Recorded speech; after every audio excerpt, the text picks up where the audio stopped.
మళ్ళీ చెప్తున్నా, ఎవరు బెదిరించినా బెదిరే వాళ్ళం కాదు.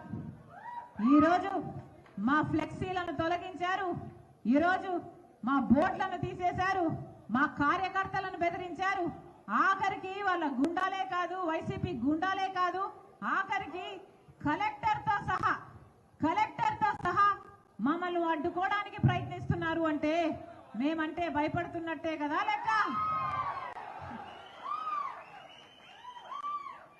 వైసీపీకి భయం పుట్టుకుందనే కదా లెక్క. నన్ను ఇంతగా దూషిస్తున్నారే, సోషల్ మీడియాలో నన్ను తిట్టిపోస్తున్నారే, ఇంతగా అడ్డుకుంటున్నారే, మరి మీ వెన్నులో వణుకు పుట్టింది అనడానికి ఇంతకంటే పెద్ద సాక్ష్యం ఏం కావాలి?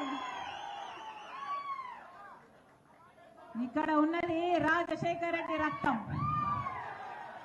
పులి కడుపున పులే పుడుతుంది.